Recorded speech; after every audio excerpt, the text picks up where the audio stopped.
This mic is all yours. Hi, this is Susan Michel. I am here in Western Massachusetts with my great friend and Course in Miracles soul sister, Myrna Scholar in Florida. How are you today, Myrna? God, how can I not feel great when you come across with such great enthusiasm? You give me such a great entree here, into this beautiful circle of love that we share. So I love that. So I feel wonderful. I always do. You ignite that in me. Thank you. You ignite that in me also. So thank you so much. I am the author of Surrender to Joy from Suicide to Serenity, which is available on Amazon. And Myrna is the author of Private Lessons with Jesus, which also is available on Amazon.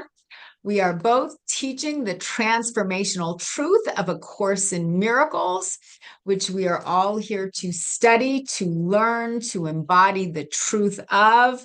Myrna and I have both been studying the Course for over 30 years.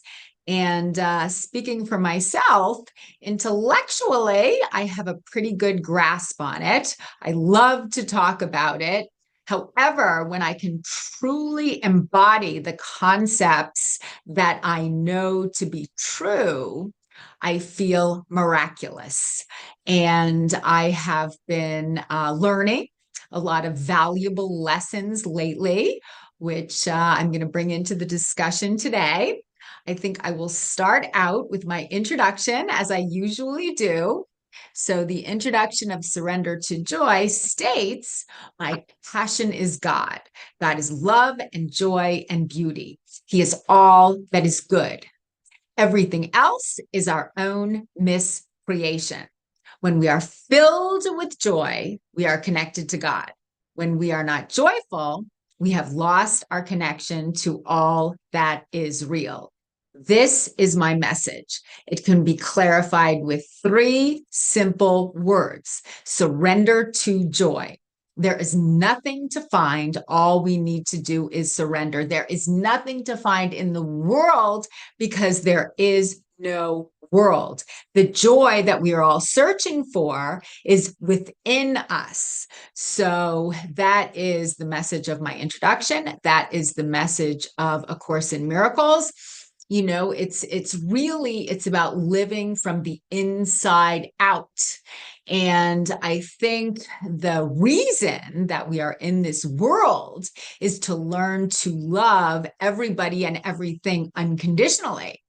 And I think what happens is when we get triggered in life, it's the triggers that bring our darkness to the light so healing can occur. And ultimately, that's why the triggers are our teachers, because they bring us closer to the good God. As Eleanor Roosevelt once said, no one can make you feel inferior without your consent. Well, the truth is, no one can make you feel any way at all unless if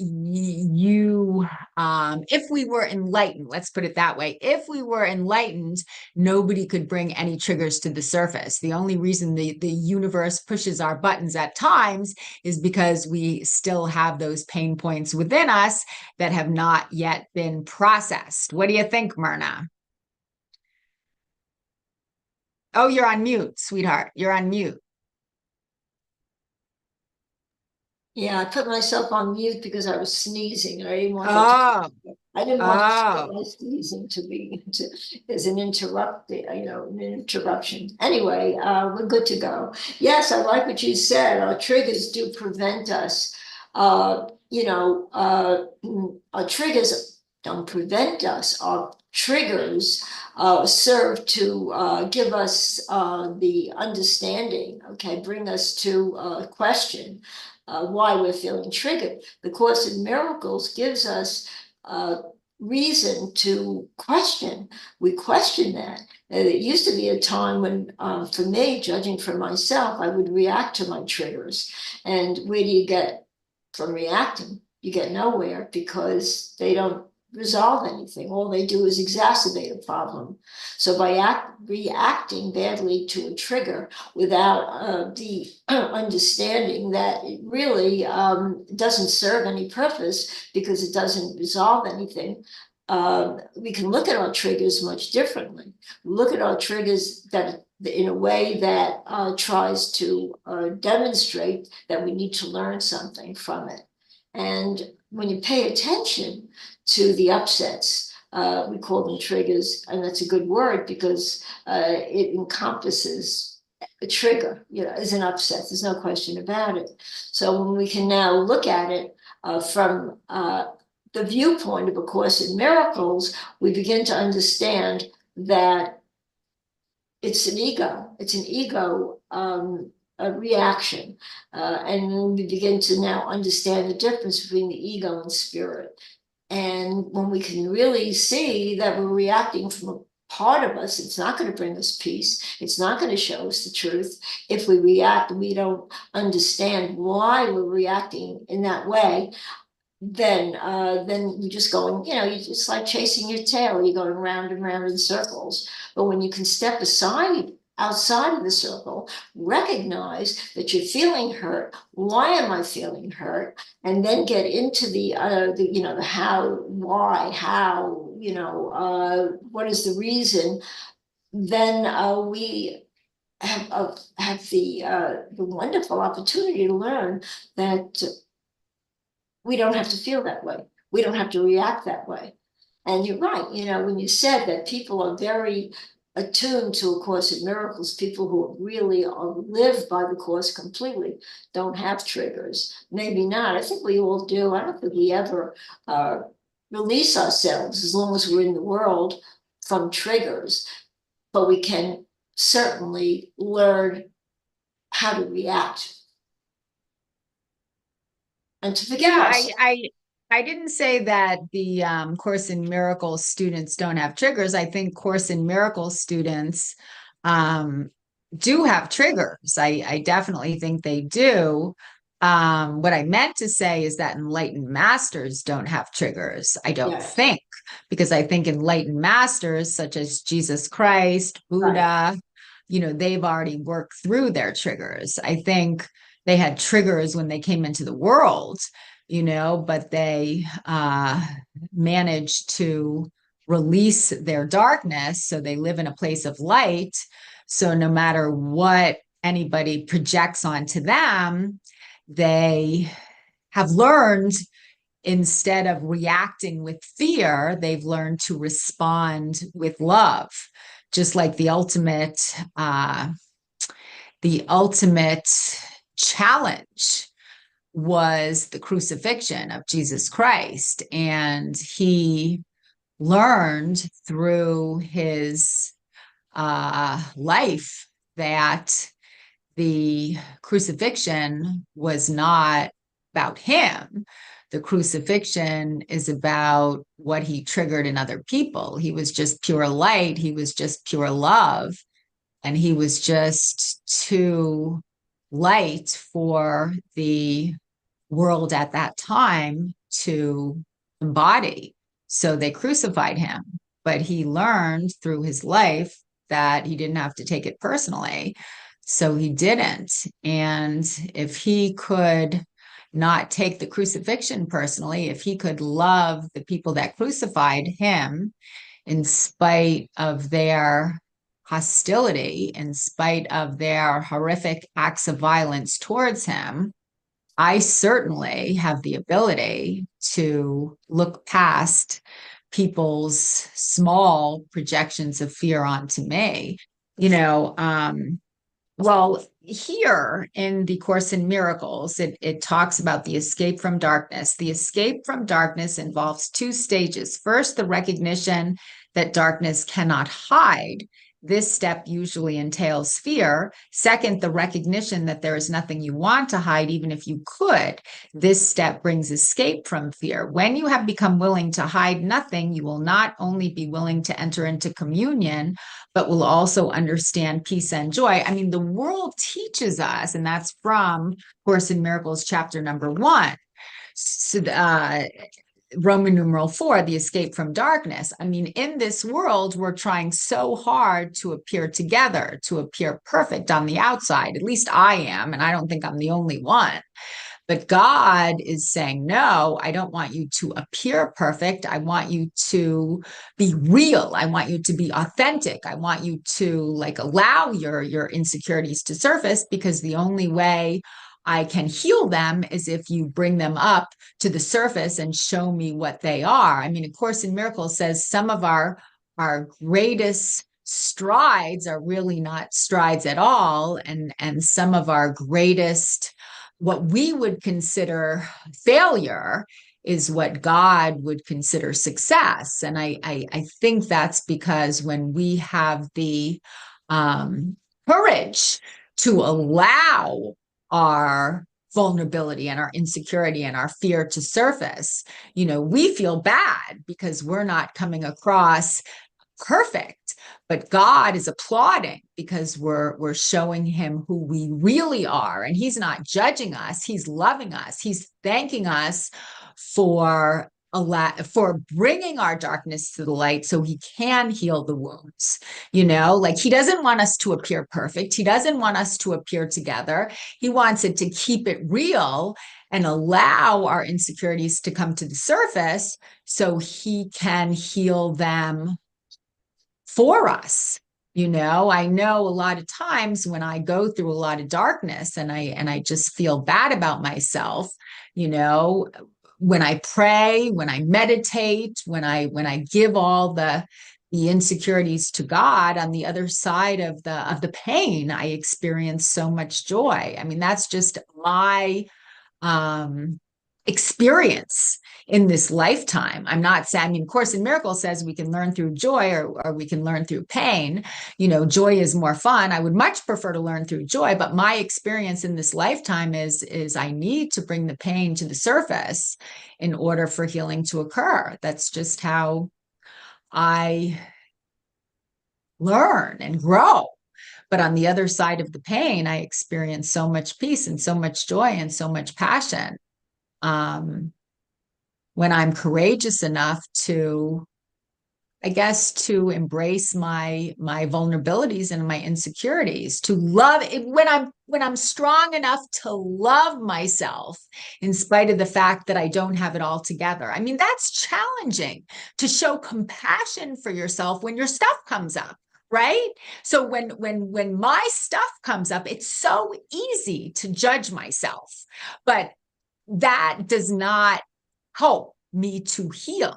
When I judge my insecurities, like I have been doing lately, it stunts my growth. It keeps me stuck in the egoic thought system. But when I can allow my insecurities to come to the light, and I can love myself in spite of the fact that I'm not perfect, in spite of the fact that I'm not always together, when I can love myself in spite of the fact that I make mistakes, that's of God, right, Myrna? To show compassion for us, when we make mistakes, that's of God.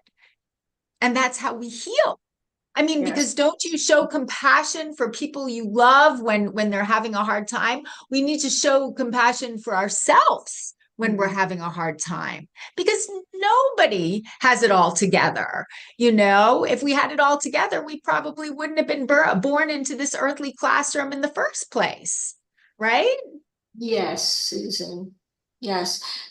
When, like you just stated, we make mistakes. That's what they are. And the Course in Miracles is wonderful. It's so benevolent, because the Course in Miracles teaches us that all they really are mistakes. And when you can look at something as a mistake, not a sin, it becomes such a way of escaping from fear, escaping from darkness. It's the same as escaping from fear, to escape from darkness. So to reevaluate ourselves, and say that I made a mistake, no matter what our thoughts may be that come up, maybe a past thought that made us feel uncomfortable during a certain time of our life, and then it comes up years later, and you recognize how far you've come since that error occurred. But when you see that it was just an error, a mistake, no matter what we do, and we always have a chance, we always have the opportunity to choose again. Choose again. You don't have to choose the mistake. You don't have to choose the error. You can just choose the truth. And then we begin to see that there's a huge difference between a mistake and a sin, as we perceive a sin to be. A sin to me always seemed to be something that was not forgivable. But call it a mistake, and it becomes easier to forgive ourselves. And if we see other people in that realm as well, understanding that they too have made a mistake. And then when you can forgive yourself for the mistake, it's easier to extend that benevolence and forgive the other. And that's what the Course tries to teach us. If you want to be at peace, and if you want to, recognize that fear is in the way, and it certainly doesn't help. It certainly doesn't make us happy. It takes away everything that we really are given to feel that's good. Then we understand that that's where we want to be. And for me, I want to be there at all costs. So when something comes up for me, as we call it, triggers, I really don't want the trigger to upset me a moment longer than it has been. So, for me, I delve into the Course in Miracles lesson.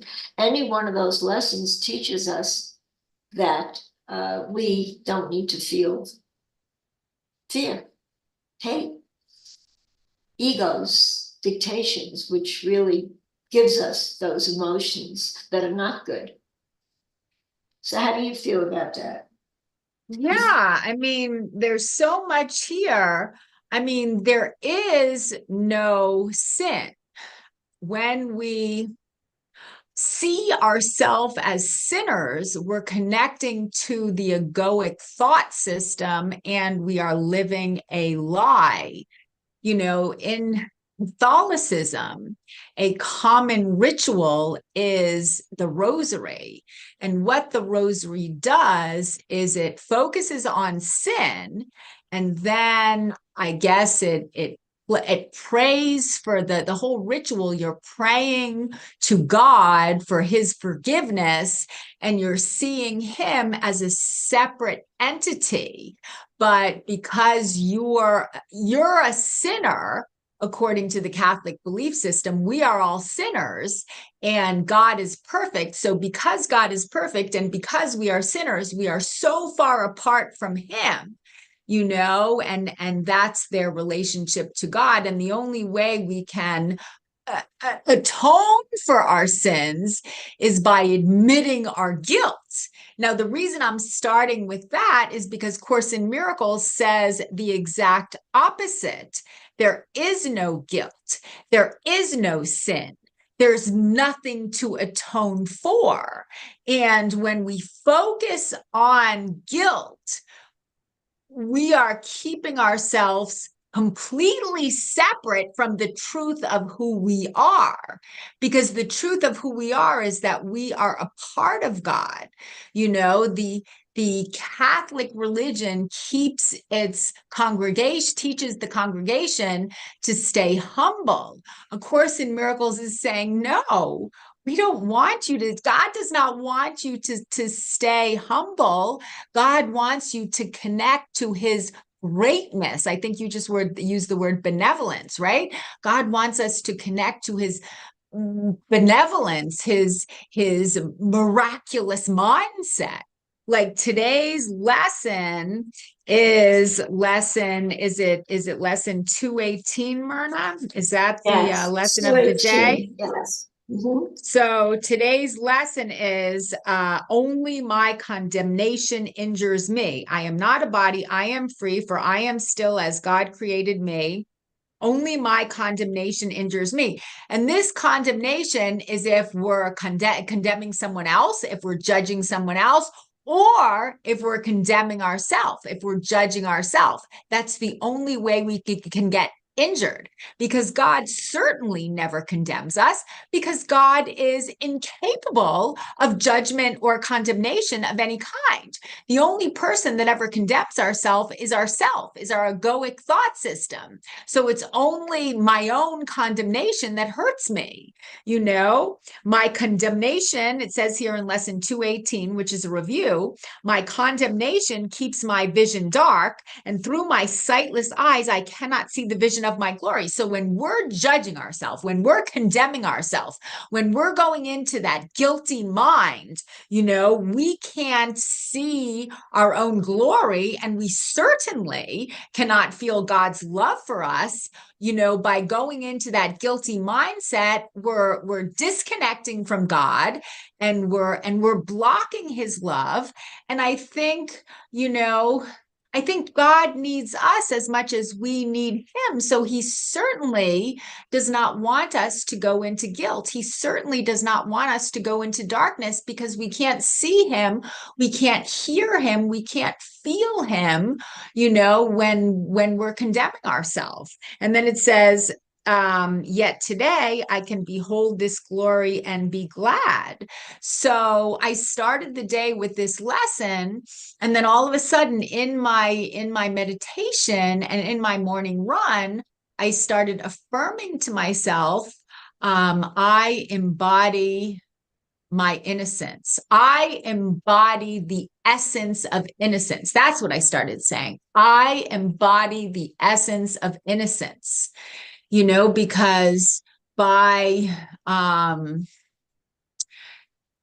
not even intellectually understanding that I am innocent, but it's by embodying that quality, by owning the truth of who I am. That's how I can feel the peace, love, happiness, and joy of God. And that's the only way I can become a conduit for miracles. That's the only way I can extend God's love to the world, is by embodying my own innocence. Because a lot of guilt has come up for me lately through another trigger that happened earlier last week. And I condemned myself harshly for the mistake that I made.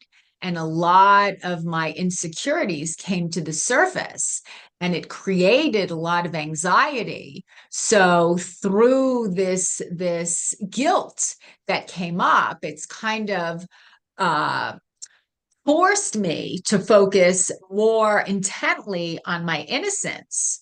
So because I made the choice to focus on my innocence, I think my heart has been opening, and I've been feeling my innocence more profoundly and more deeply. And it's been a very joyful experience.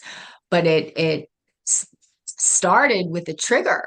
That's why our triggers are our teachers. My whole desire to embody my innocence started with a mistake that I made, which has forced me to go more deeply into the workbook lessons, and it's forced me to go more deeply into my meditation. You know, so sometimes a challenging circumstance can bring us closer to God, don't you think? Yes, only my condemnation injures me. As you said, this prayer is beautiful, because I'm looking at it, and in rereading it, you read it and you described it perfectly, you know, because you got from it exactly what it intended to bring out.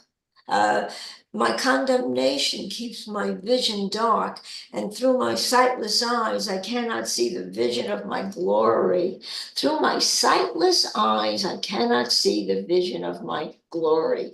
So thereby, it just tells you that you are, a beloved specimen of, from God, a beloved soul, created by God. Your glory reflects that. And all through the Course in Miracles, Jesus wants us to see our glory and how powerful we are as we're in human bodies, but we're more than just a human body. We're more than just a mechanical clock, okay, that seems to kind of have all its parts and it works in precision like a clock. But at the same time, we're beyond that. We go into the truth that we are not our bodies, that our souls are really, the essence of who we are. So when we realize, this sentence alone gives me so much vitality, because I just love that it tells me that. It tells me my sightless eyes, that's what they are. So if I want to look at something through sightless eyes, what am I going to see?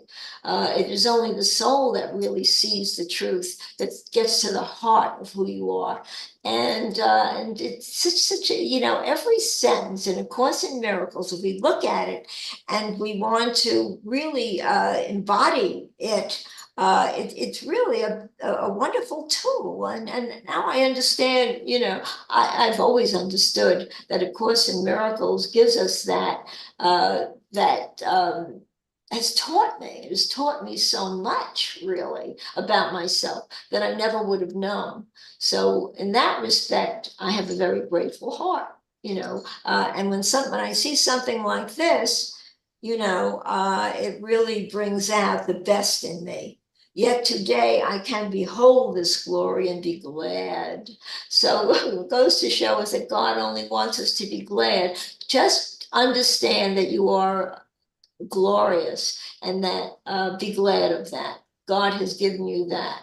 Does the ego see that? No, the ego gets very perturbed, to when we because it defies everything the ego teaches us, everything we've learned. And the Course in Miracles in itself tells us it's all a matter of undoing. So the Course in Miracles gives us the power to undo the untruths that we've told ourselves, and not to look at the world through sightless eyes, but to look at the world through an expanded heart. So that's what this tells me. And there is a couple chats in the chat room, which I just saw. Excuse me for not reading them earlier, because they're so beautiful and so wise. When I was talking about the crucifixion of Jesus Christ, and when I spoke about how he did not take it personally, and he loved the people that crucified him, which is just so miraculous when you think of it. Karen wrote, "You have been asked to take me as your model for learning, since an extreme example, being the crucifixion, is a particularly helpful learning device." And that's from A Course in Miracles, which is beautiful. And it is particularly helpful learning device, because I always think to myself, my God, if Jesus can actually love these people who are brutally crucifying him, brutally torturing him, I certainly can forgive the person that gave me a dirty look, or the person that neglected to say hello to me when I said hello to them. I think of my lesser examples. I mean, why would I take such silly things personally? I mean, most of the time they have nothing to do with me. And then when I talked about that, I embody my own innocence affirmation, Mickey said that she liked that. Thank you, Mickey. I know it's very, very powerful. It's very powerful, because I used to have a negative affirmation that I would repeat to myself. And I now I really focus on positive affirmations. And then Karen wrote, "The state of sinlessness is merely this: The whole desire to attack is gone. So there is no reason to perceive the Son of God as other than he is. Beautiful, beautiful from A Course.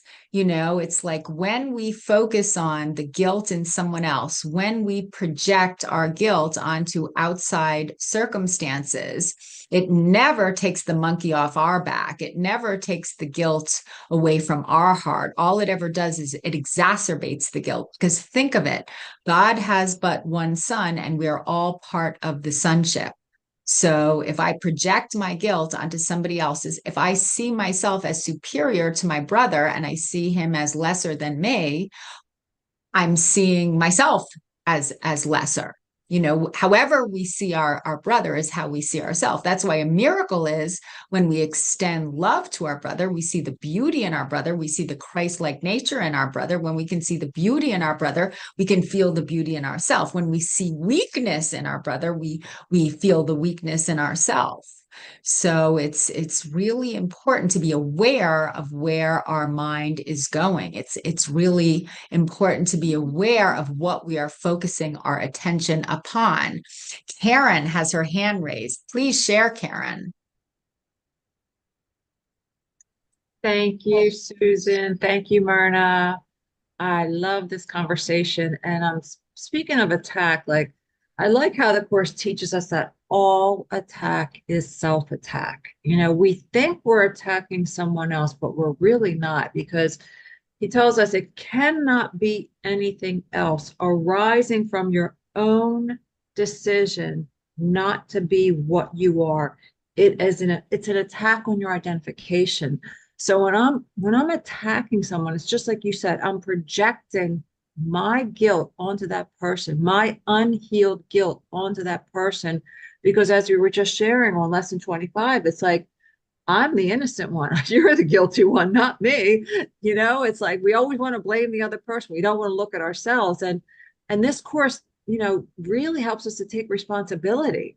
So I really do love that all attack is self-attack. Now that I really get that, you know, I'm more careful.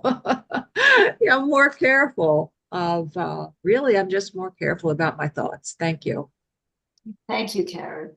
I'd like to, what Susan just read that you posted, you have been asked to take me as your model for learning. Since an extreme example, crucifixion, is a particularly helpful learning device, how could it not be, right? I mean, we understand that he, you know, took the crucifixion to teach us, really recognize that that nothing can defy the love that God gives us to feel. And if he was able to, you know, to teach that, and that was a tremendous,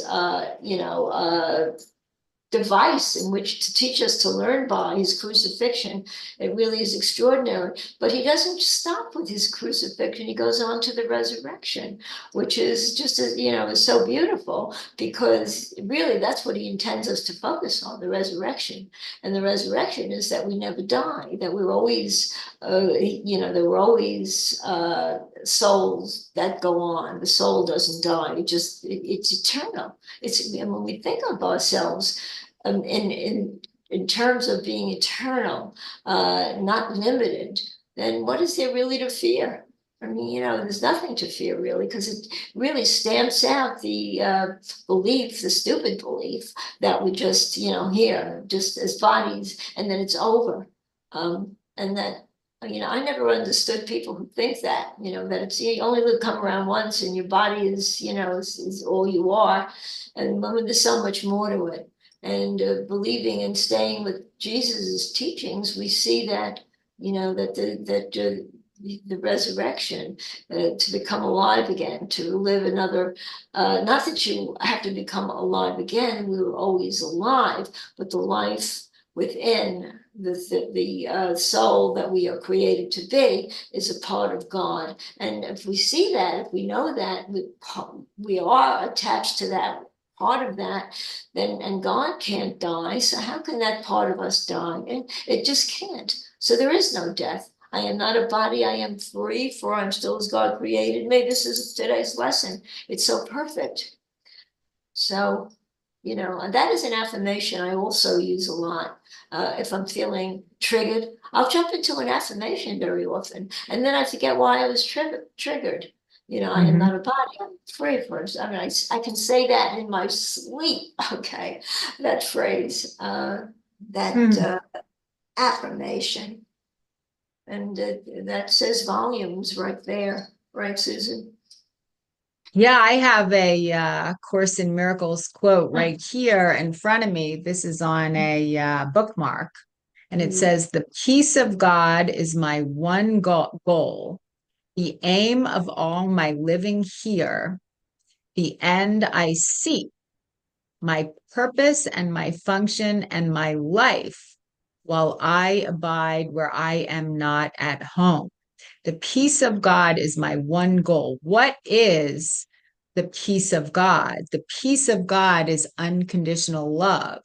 So just to show love in spite of any trigger that might occur is of God. And then the back of this bookmark says, "The peace of God is shining in me now. Let all things shine upon me in that peace, and let me bless them with the light in me." I mean, I just believe that this earth is a classroom. This is not our home, because it is not based on unconditional love. It is based on division, and it is based on the egoic thought system. But our goal while we are here is, no matter what trigger comes up, we need to learn to love despite any projection that might be targeted at us, despite any mistakes that we might make along the way. Again, we don't grow despite our challenges, we grow because of our challenges. And I think that if used correctly, life's challenges can bring us closer to the truth of who and what we are. I mean, my big trigger that happened last week was with my hairstylist. And she did my color and my cut. I've been going to her for about 5 years right now. And I think I was just going through some insecurities in myself. And when I looked at the color in my hair after she finished doing the color, I commented that it didn't look as warm as I wanted it to look. I thought it looked mousy, was the word I used. And she got offended, and she defended her color. And then she showed me some color samples and told me that she did exactly as I asked. And I paid her. We set another appointment. She left. I felt guilty. And I apologized to her via text. I apologized to her via phone call. And then she decided to break up with me. And she didn't call me. She sent me a long text saying that she doesn't want to style my hair anymore. And I was so triggered by that. I mean, I was so triggered. It's like I just felt panicked. It's like what came up in me was abandonment, And as I shared that story with my running partner, I mean, I think anyone would have probably not liked someone to tell them that they didn't want to work with them anymore. I think that it came up for me a little more intensely because I have a fear of abandonment, in my unconscious, in my subconscious. And I think since this has come up, it has forced me to really focus on forgiveness. Because did I make a mistake? Yes, I did. I made a mistake, but everybody makes mistakes. And I really need to forgive myself. I really need to forgive her, and I really need to forgive me.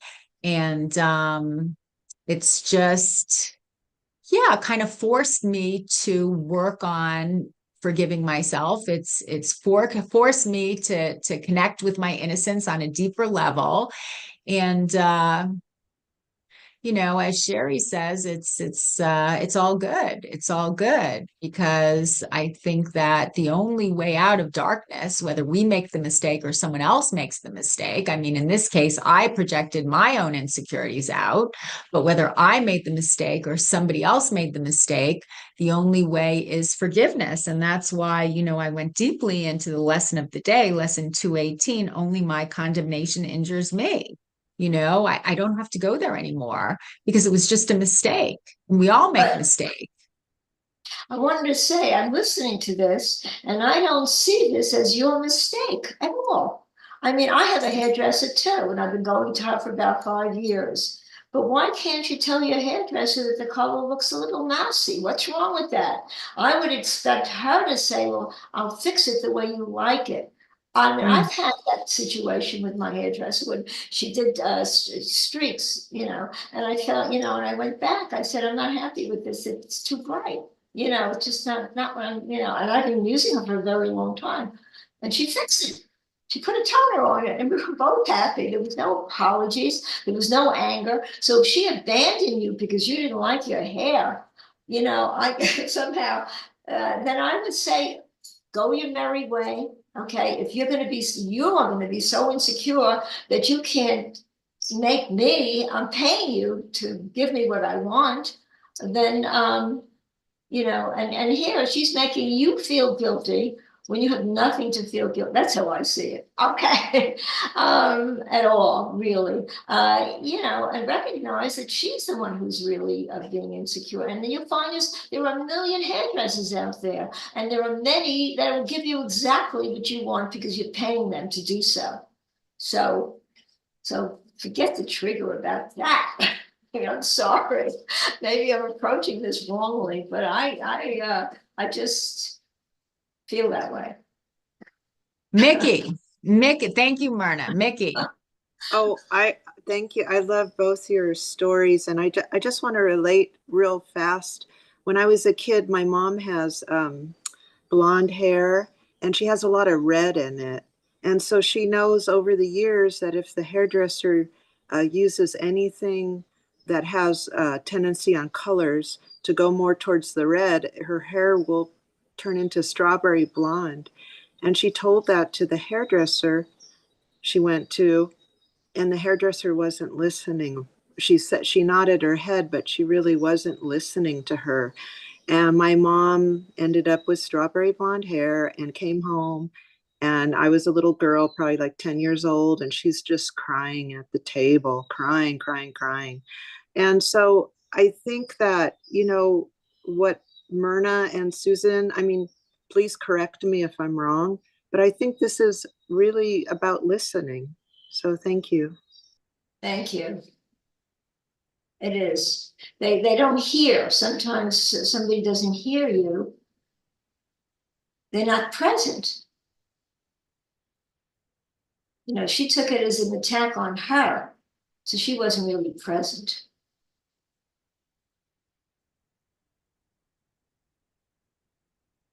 Well, whether, you Your hair know, looks beautiful, so I don't know. It looks beautiful from what I can see. yeah, well, I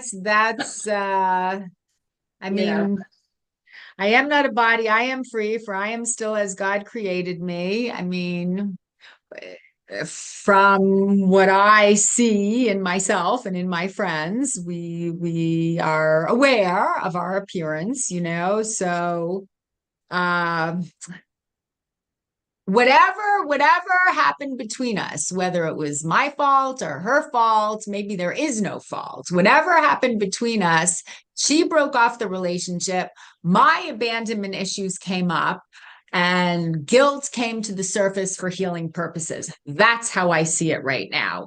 So I'm not saying she's wrong, I'm not saying I'm wrong. I mean, really, God does not blame. So God does not blame her, God does not blame me. I hurt her feelings.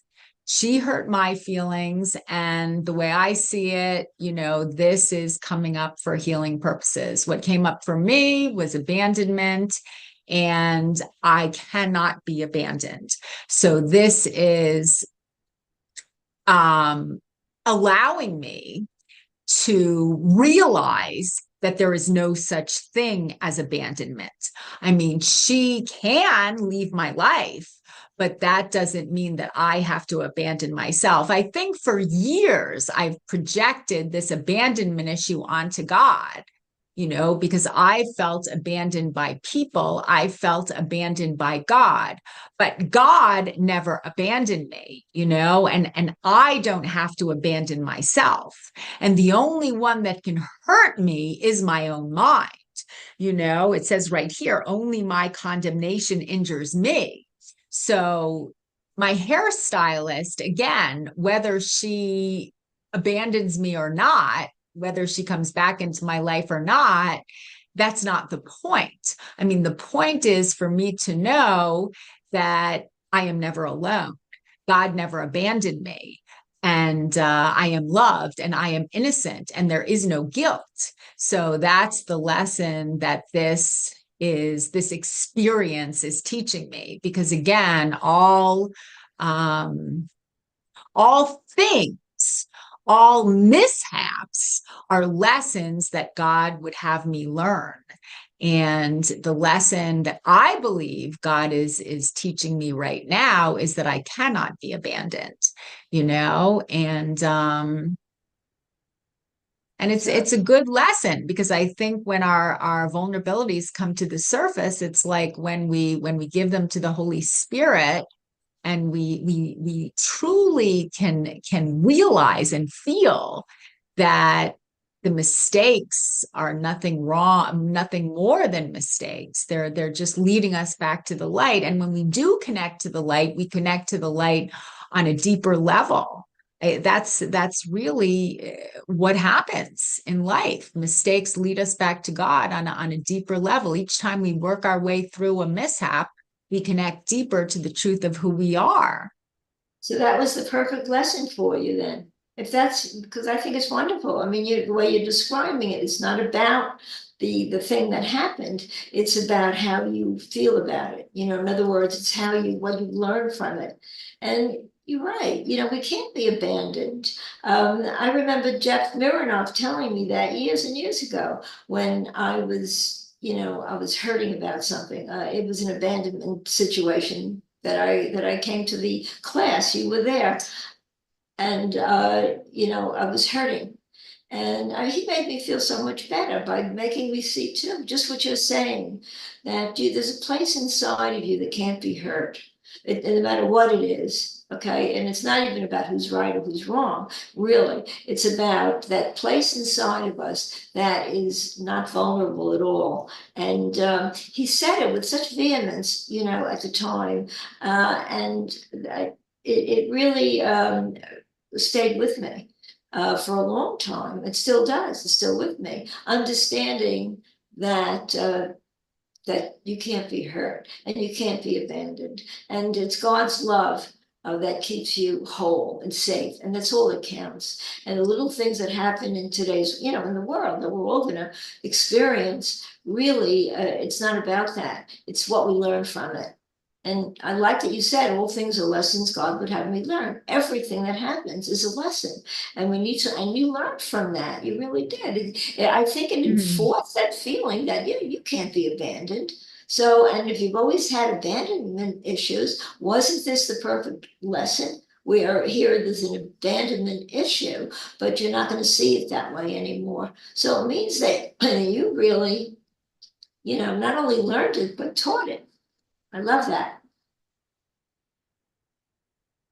Yeah, all things are lessons that God would have me learn. Everything in life is either a lesson or a blessing.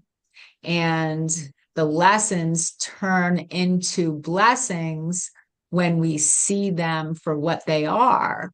We actually many times learn more from our lessons than we do from our blessings. And it's just so important for me to love her and love myself. It's so important. So I think that to just embody the truth of who and what we are is the most powerful place, that empowering place that we can go. I stopped talking for a minute, and so did you, because sometimes when you sit with the truth, it's just we're embodying, acknowledging the truth of who and what we are, and words in themselves are so, like, words don't matter. It's the truth that matters. It's about sitting with our own innocence, seeing the beauty in all things. This morning I ran and I saw lots of rabbits. There were rabbits everywhere and they were so beautiful, and I realized and dogs too. That's another thing that I've been seeing a lot of lately is dogs. My sister's dogs. My husband and I had a afternoon on Saturday with a couple that we met at the gym. And it was just really perfect. The whole afternoon was so perfect. And they had two beautiful dogs. And we spent the afternoon. It was a rainy afternoon. Well, the beginning wasn't rainy. So they had like a bar outside, they had music outside. And then we went into the hot tub. And as the hot tub started warming up and spurting out the bubbles, it started to pour. But they had a canopy on top of the hot tub. And it was just such a beautiful connection that we shared, my husband, myself, and the other couple, and the dogs. And I realized that, something in terms of this abandonment trigger kind of forced me to look at something inside of me that needed to come up for healing purposes. And I did. So on the other side of the pain, there was more joy and I felt more connected to life, to love, to myself. It's interesting too, because I had this dream the night that this pain point came up about my abandonment issues. And the dream, again, it was about a dog. I'm seeing a lot of dogs, in my world, in my dreams. And in my dream, my sister's two dogs were holding on to the end of our boat. And one of the dogs lost his grip from the boat. And he ended up swimming for a little while, doing the doggy paddle. And then all of a sudden, he wasn't able to keep himself afloat. So he started falling to the bottom of the Connecticut River. And we turned around the boat. The driver turned around the boat to go back and try to save the dog. And we got close to the dog, but then the dog started falling to the bottom of the Connecticut River. And I jumped off the boat. I swam to the bottom of the river. I saw the dog on the bottom of the river and he had just stopped breathing. And I grabbed him and I pulled him to the top and I got his head, out of the river and into the air. And he started to breathe again, and I was so happy that I saved this dog. And then when I did a little dream analyzation, a friend pointed out, there was probably a part of myself that felt like I was drowning, with all these abandonment issues that were coming up. But then a higher part of myself, who was showing compassion and love for myself, saved myself. So my higher self was saving the part of myself that was drowning. And my dream was reflecting that. And that's a good thing, right, Myrna? Yeah, it is. Of course it is. It's a great thing. If you can dream a happy dream like that, you really save the dog by jumping in and saving it. It's interesting that the analogy that it was you that was drowning and you saved yourself. Perhaps this triggered that type of dream.